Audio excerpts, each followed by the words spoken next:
Welcome to the GSD with Jeni podcast, where we talk about how to overcome all the stuff that gets in the way of getting shit done. Imposter syndrome, fear, money, relationships, networking, building businesses. We're going to talk to experts, or as I say, mavens, that provide practical and tactical advice on how to GSD. I'm your host, Jeni Buchholz, founder and CEO of Haven Creative. Now, I started my business with $300 in a laptop and grew it to a team of Haven mavens serving clients around the world and generating over 7 figures in revenue. We were named one of the fastest growing companies in Charlotte and 2024 Crowns of Enterprise Woman-Owned Business of the Year, and I'm incredibly proud of the success we've had and to be among the 1% of woman-owned advertising agencies in the country. But I still need help too. So I started this podcast with the intent to dive deeper into the things that hold us back from achieving our goals. So thank you for joining me on this journey to GSD. Let's get started. On this episode of GSD with Jeni, we are joined by the unstoppable Haley Keelin, a marketing pro with a passion for content, cars, and community. Haley currently leads product launches, brand storytelling, and influencer partnerships for a lighting company under the iconic Hoonigan umbrella. Her experiences span large-scale sponsorships, grassroots ambassador networks, and leadership within SEMA's Businesswomen's Network. Beyond her day job, Haley is deeply committed to vehicle builds, volunteer work, and making the motorsports and automotive world more inclusive for women. She's equal parts creative strategist and get shit done realist. So I'm thrilled to have her on the show today to share her story with you. Let's get started. Welcome to the show, Haley. Hi, thank you so much for having me. Absolutely. I'm excited to share your story with listeners today. You are a lover of cars, content, and community. Where did that all come from, and how did you get to where you are today? Yeah, so it came at a really young age, and I didn't even really knew that I loved them when I was around it. I grew up around my dad's American muscle cars, and it was a super fun lifestyle to be around the big muscle, big tires, big blocks. But when I was 15, I found out what Miatas were. I really got into modified cars. And I was able to kind of find myself and my love within that passion. So it really grew from there. And getting out of high school and getting into the automotive industry was the whole blossom to my entire life, essentially. So, what was your first build? My first build was it was a Mazda 3, and I actually still have it. It was the car that taught me probably the most that I know today. Got that car when I was 15, took some driving tests when it was already modified, so I was scraping over speed bumps on my driver's test and had to explain, I'm sorry, it's just a modified car, you know? But that car just really grew into something crazy. I had a lot of people growing up who told me I wouldn't be able to build something like that or have a fast car or a fun car. So when I was able to, I really just took off with it. I built the engine. So it's a 500 horsepower plus build now. And I mean, it's taught me so much. It taught me patience. It taught me creativity. So that was the car that really started it all for me was the Moss Speed. So, let's back up to what you just said a second ago. People were telling you that you couldn't do it and that you're not going to be able to, I don't know, understand how to build a vehicle. Tell me more about that. Yeah, absolutely. So I think, and it comes from, I think, being a girl in the automotive industry too. There's a lot of people who have a mindset of not necessarily wanting to help or wanting to teach or wanting that person to learn. Maybe a bit of a control mindset of this person doesn't learn this, I'll be able to help them with this and make sure it goes the way that I want it to. Whereas that person should have that control. So growing up, I was always told, you'll never be able to afford a fast car, or you'll never have the smarts or the brain to put an engine together to run a fast car, or you'll never have the friends or the ability to be able to put something like this together with everyone else. It was kind of like taking the community away from me. And it was one of those moments where I realized I was around maybe not the best people, that I didn't have cheerleaders around me. I really had people who wanted to control the outcome of my life with the way that they wanted to see it. So I did not want that at all.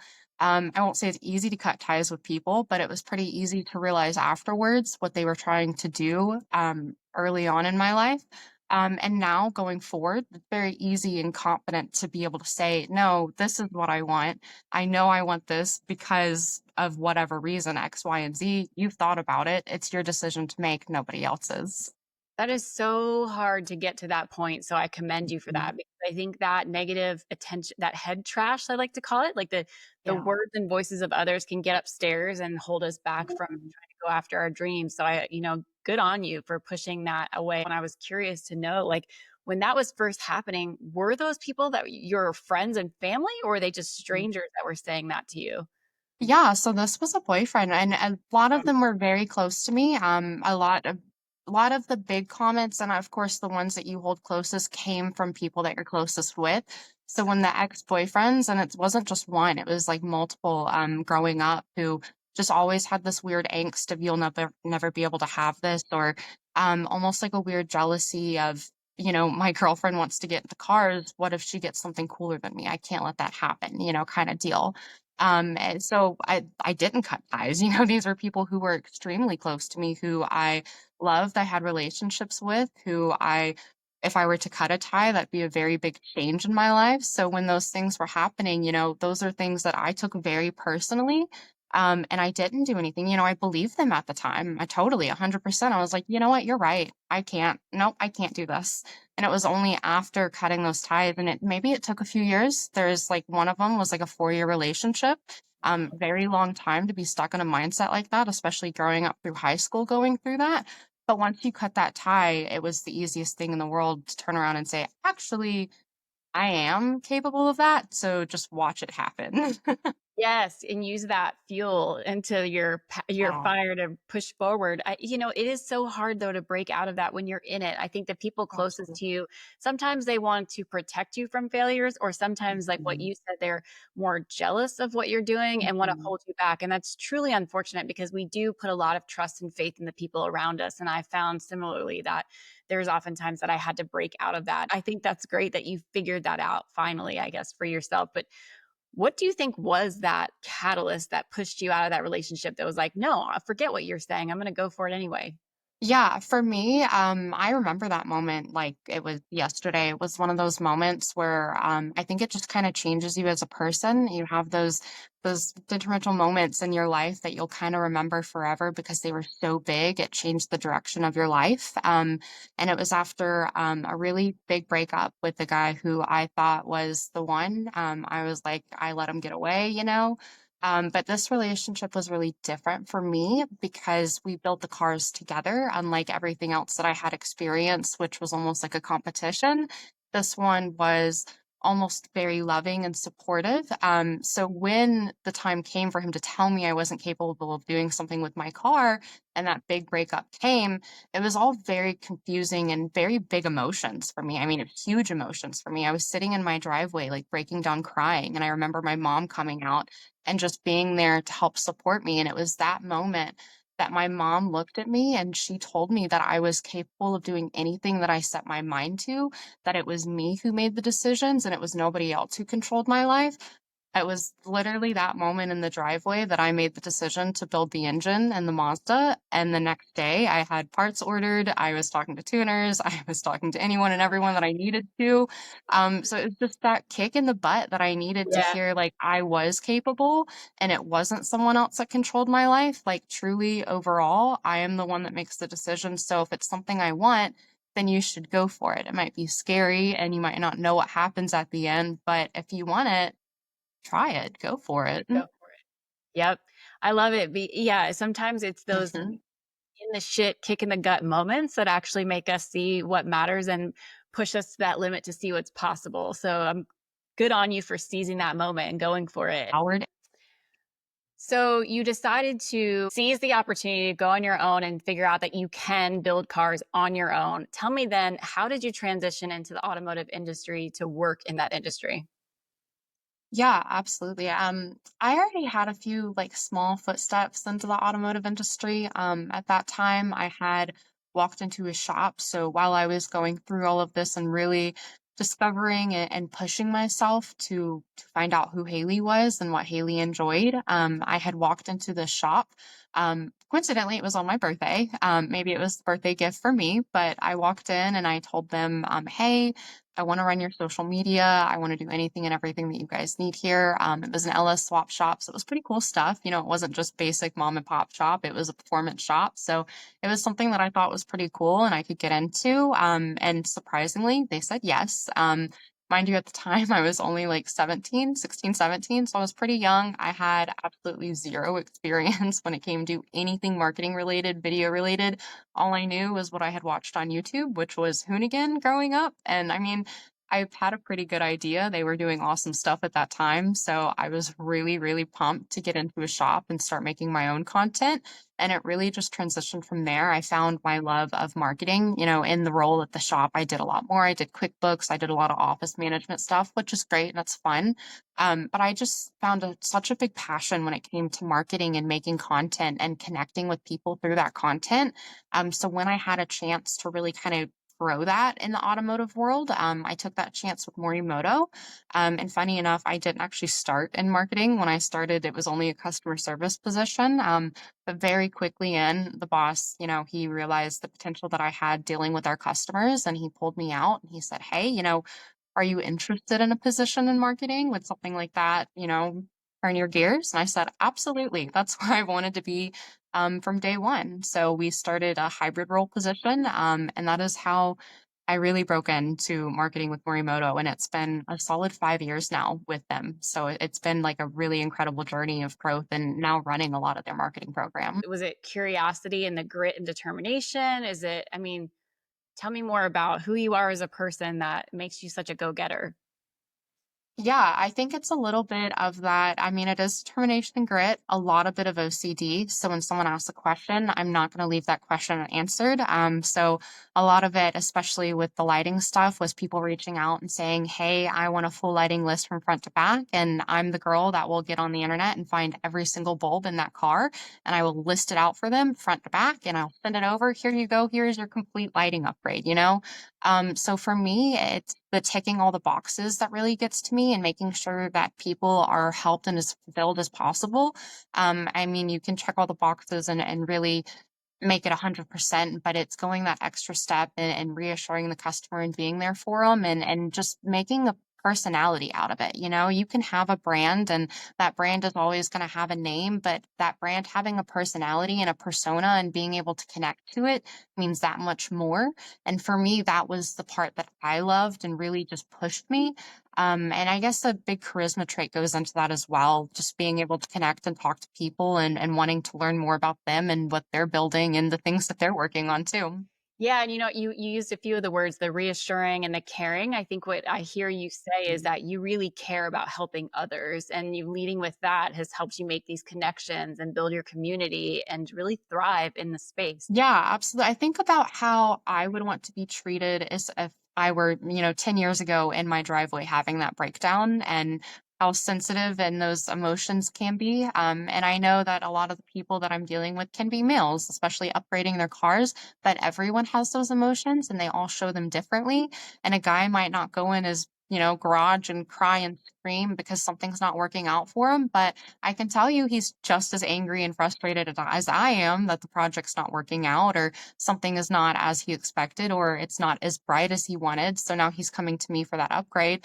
I'm happy to help you get there, you know, point A to point B. And as long as we're getting great feedback at the end, that's like my whole goal, you know? And I think I've honesty is the best policy. I've said it 110%. So even if it's not something my brand can take care of, I'm happy to recommend you to other places that I know will get you taken care of. Like for me, it's the ultimate answer at the end of the day, making sure that the customer is ultimately taken care of, whether it's someone who's spending money with you or someone who just has a question and wants to know. Yeah, you talk about having an irate customer and you dealt with a situation like that. Walk me through what happened and how you turned the situation around.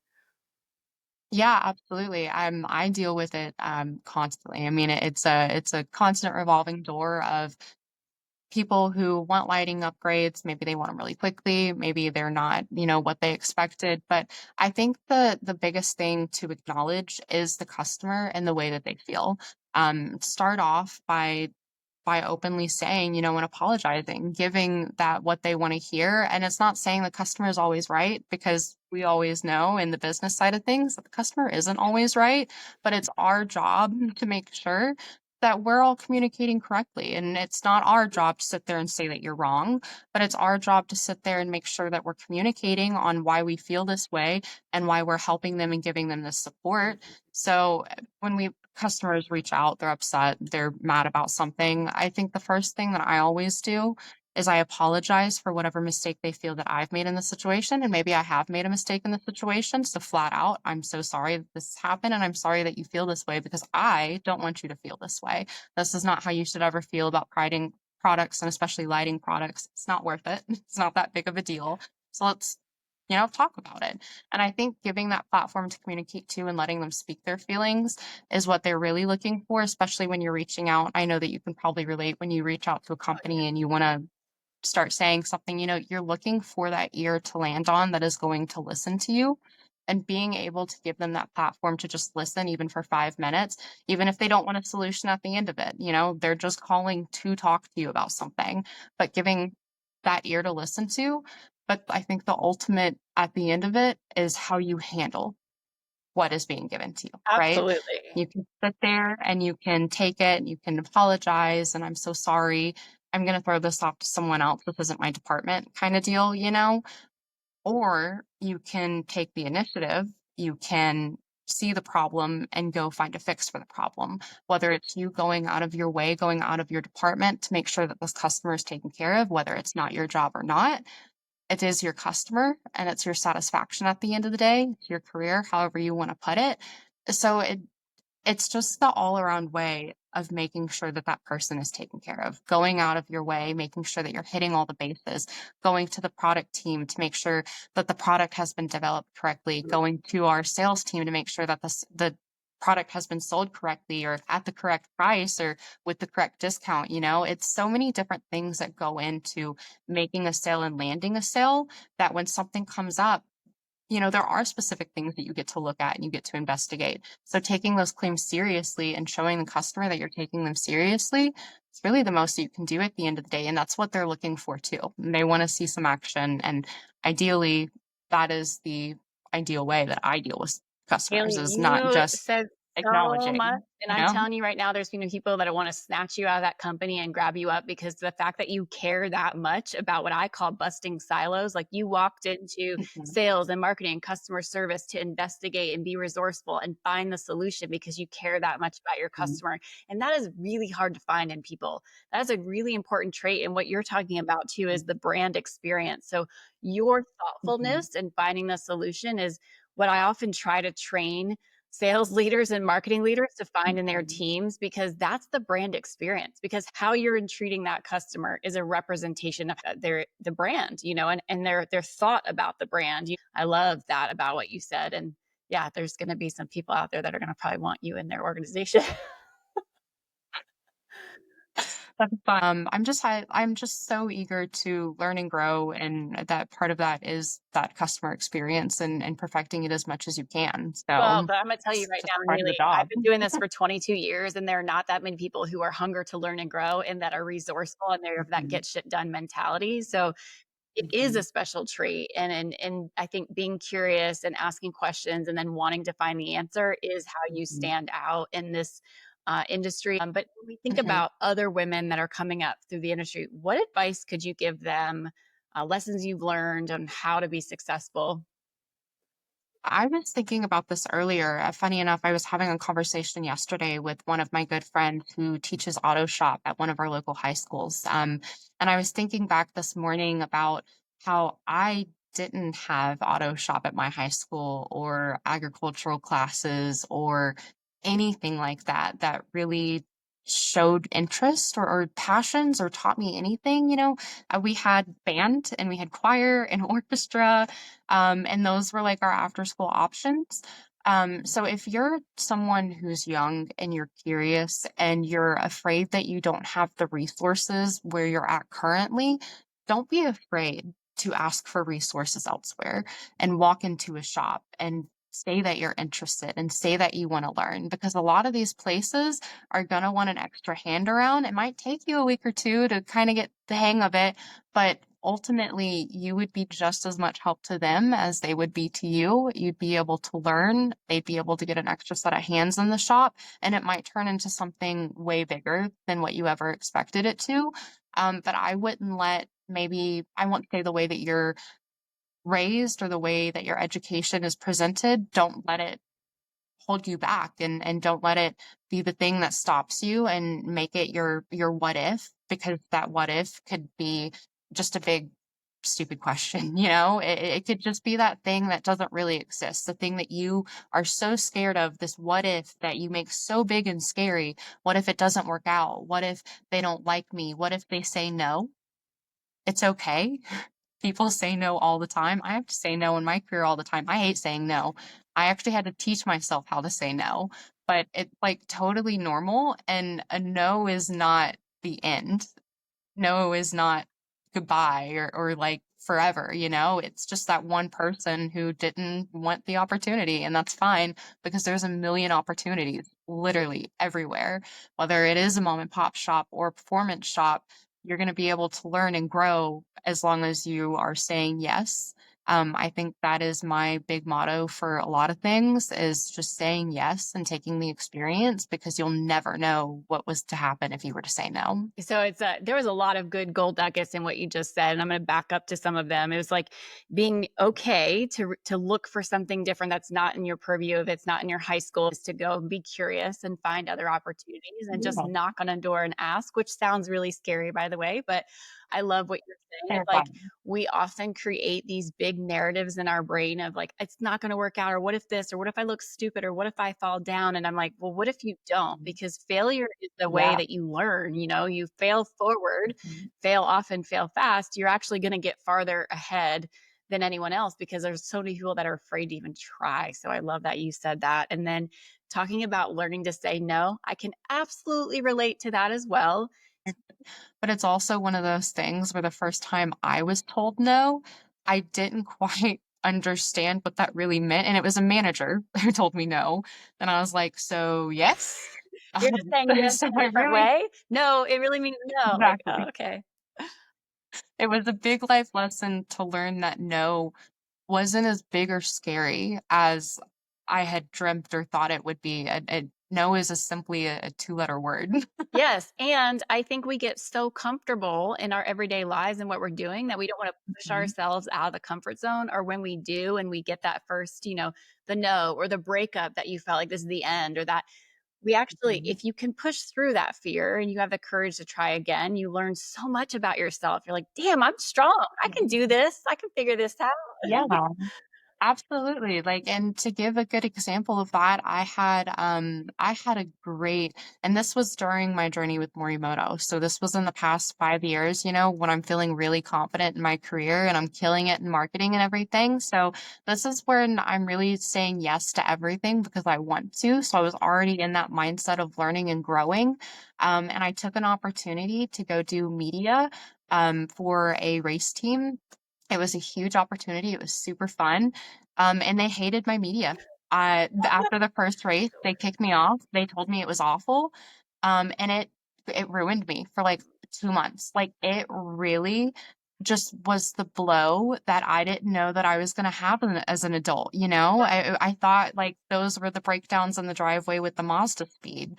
And so for me, that was the one moment where I really had to pick myself up in my career, because it's all marketing, right? So I can't just, I'm going to quit my job. I'm not good at it. Yeah.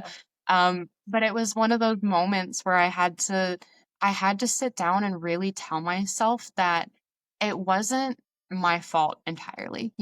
I did the job. You went out, you completed the contract. Maybe they didn't like what you did, but they didn't give you a chance to revise. So maybe you didn't get a chance to do everything that you wanted to do. There was always a chance to do better, but it's not the end. There's always a chance to do better elsewhere, and it doesn't have to be with the people that, you failed with before. You can start over anywhere. You can start over and do content wherever you want to.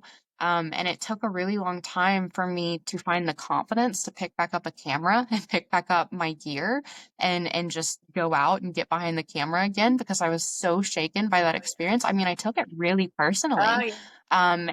And so it took a few months of like therapy and working with myself and really just getting the confidence back to say, I am capable of doing this. I am still learning and I am not perfect. I am not an expert.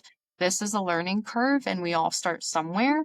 And it happened, but you have to get over it. You have to move forward or never move forward again and just stay stagnant. And for me, yeah, I don't like that position at all. So I got back behind the camera and I've had some crazy offers since then. Worked It out. does, and I can't tell you Yeah. how many times I've had failures, and I had one massive public failure when I started my company, which I literally thought would be the end of me, and I'm never gonna do branding again, and it was so polarizing, and people hated me, and from that, the most amazing growth happened and learning opportunities, and sharpened my sword, went back out there, but you're right, it took a pause to reflect on, "Do Yeah. I really love this? I know I'm okay, I can be I can figure Mhm. this out."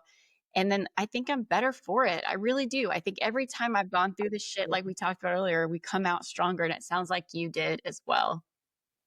Yeah, well, and I think that for me growing up, that has always been the one thing that I've seen in stories or books or the theme that you read over and over again, right? Is like the picking up and rebuilding and how do you rebuild and what does it look like after you rebuild? What is that magical fairy tale that you've imagined for yourself, you know? And it was always like the revenge arc stories that I really related to, all those Disney like Princess Camp, the Princess Diaries or whatever.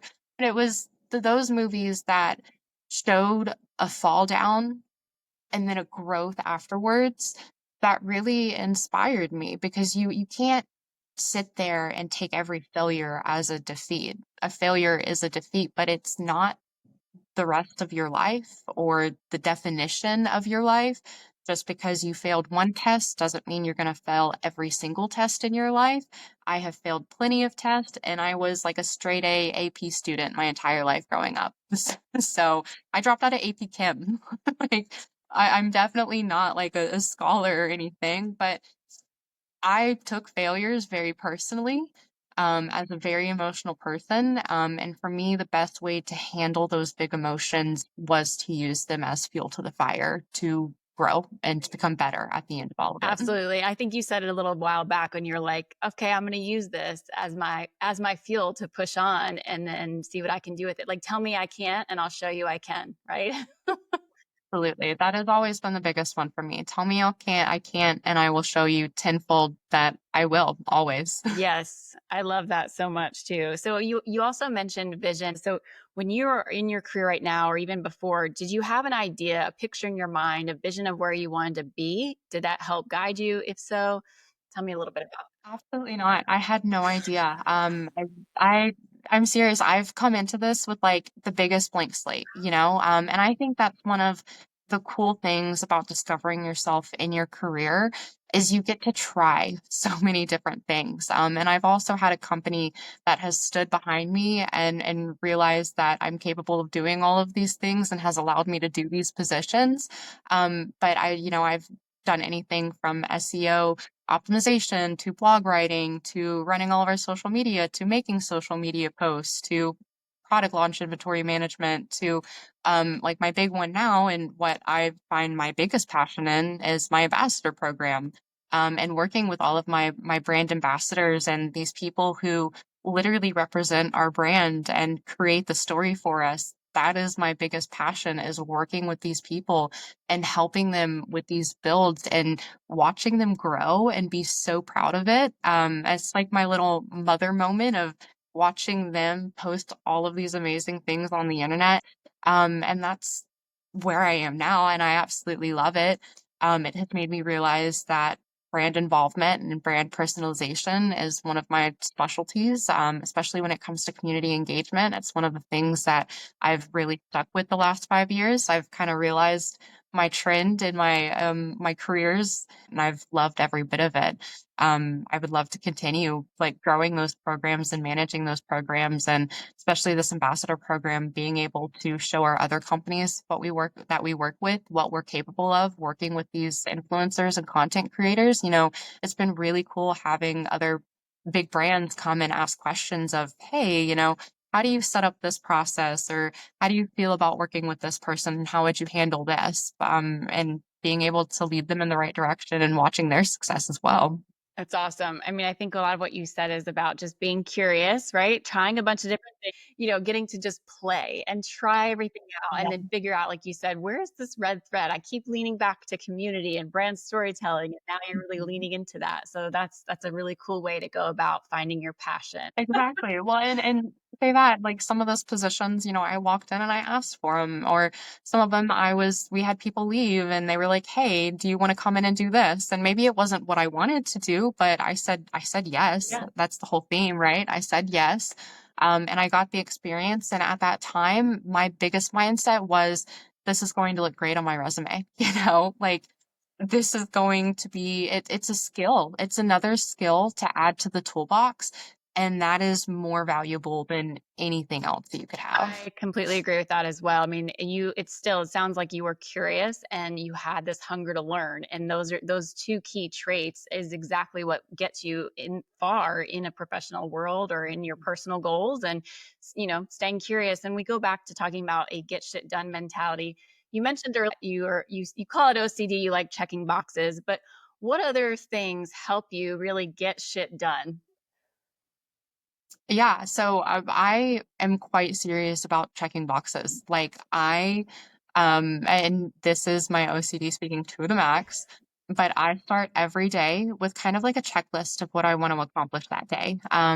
And a lot of people do it like their agendas, but I am very forefront of, I want to have it in front of me so I can remind myself that these are my top priorities and my top tasks to accomplish throughout the day.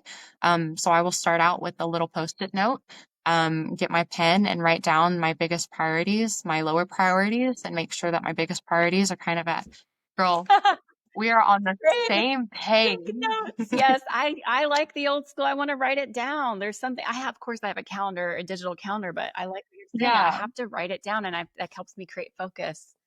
That is, and I like, for me, that's my biggest tool. Like, and people can say like, sure, some other organizational programs with work like ClickUp and stuff, great to have system programs like that. But truly, like, writing it down is the one way that I handle everything. And it's for me too, with the way that my brain works, at the end of the day, I like to have a really clear work to life split separation.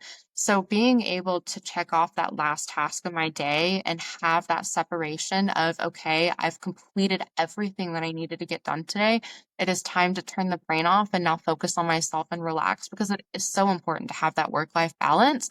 And it's just being able to have that kind of little last action of, I'm done, you know? Mhm.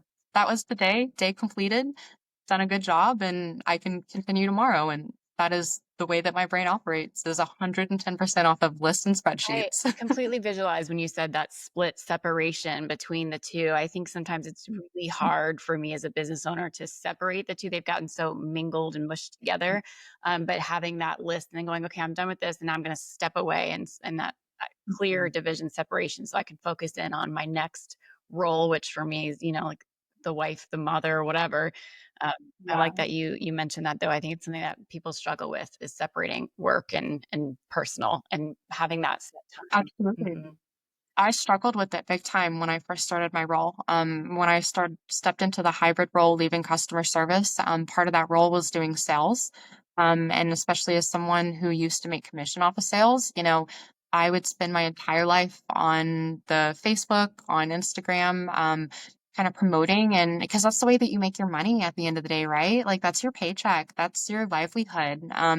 And so during that time, and I'm not going to say like a bad habit, because it's different for everybody and everybody has different ways that they handle that work life balance. A lot of people, it's not a big factor to them and they can handle both perfectly at the same time. And other people really need to be able to have that differentiation and that mental health time for themselves.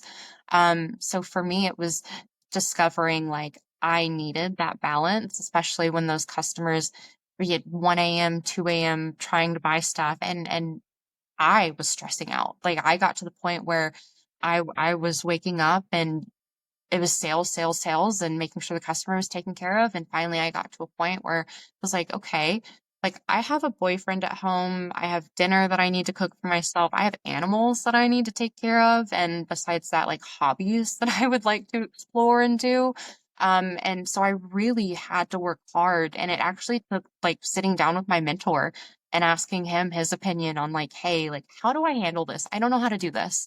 Mentors are really big for me. I'm very big on asking other people for help, especially if it's someone who you admire and you would like to sit in their shoes one day. Ask them help. Yes. They will probably help you and Yes. they will probably have very good answers for you. And it was just him just giving me the advice of, try to think of a time and really start to implement that time. And just because someone messages you after that time doesn't mean you can't help them. But really try to work on that division of work and life and shutting off and walking away from the computer and walking away from the phone, especially like someone like me, I do social media all day. And I joke with my friends, like, you're not going to hear from me after 5 o'clock. If you need me, send me a message like in during work hours, because after work hours, when I don't have to touch social Oh, media yes. anymore, like I'm usually setting my phone away and sitting and spending time with my boyfriend. And we have our own business that we run outside of work. So it's not just all play for us. We have our side hustle that we're trying to do on the side and do our own thing and have our own passions that we like to explore, whether it's racing or 3D printing and engineering. So it just gives us time to be able to explore other ways that we may be able to support our lives too, whether that's creating our own business and making it a full 9 to 5. There's so many advantages to being able to take that time for yourself. Absolutely. So, where do you see yourself 5 years from now in the industry? I don't know. I wish I could say I would. Running programs is definitely an answer, like a solid answer. I don't know if it'll be for other companies. I don't know if it'll be for the company that we have here. And again, that is something that we're working on and something I would absolutely love to have, blow up for us in the next 5 years. But it all takes work. It all takes work and determination, and what you're willing to put in is almost, what you'll get out of it. So hopefully I would like to say it will be under a wheelhouse that I manage or that I own, running our own programs and helping build other programs for other people around their brand communities and help understand how they can work and with content creators and influencers and really advantage the world that we live in today. Yep. And you're going to be at the forefront of it because you already understand the industry and you've been building all these brand partnerships already. So it's going to be awesome. Absolutely. I hope so. So, last question. I told you we have a GSD playlist. What would be your go-to song for the list? So this one, I know it's hard to pick one, right? yeah. So I kind of narrowed it down to two, but I'm really feeling Jingles, Jangles, Jingles today. It's such a fun song. And for me, like big fun fact, I'm a huge Fallout fan, huge Fallout player. So when I hear that song come on my radio, and I'll put it on when I go to work, I will roll down my windows and I will sing and I will scream to that song. For me, some of the lyrics, and when my mom first heard it, she's like, "Why are you happy about being single?" And I was like, "No, mom, it's freedom." I was like, "This song is literally about learning to be able to live your own life and who you are as a person and what you enjoy." And like that just sings so loud to me that when it comes on, I cannot help but sing to it either. Haley, that was like the perfect freaking bookend to what you started off by saying you're in this relationship and someone that didn't support your dreams to be like, kick him to the curb, quite literally. And you got up and pursued your career. You have this fantastic career in automotive and you're like, yeah, I can do it. So I totally get how that song fits your narrative. So thank you for sharing it with us. Yeah, absolutely. Happy to. And even more importantly, thanks for sharing your entire story and your time with us today and for being on the podcast. More than happy to. Thank you so much for having me. It was a pleasure to be here and to be able to speak my story and hopefully inspire someone else to say yes. Just say yes. Yes, that's good. Thanks for listening to GSD with Jeni. If you found this episode helpful, share it with a friend.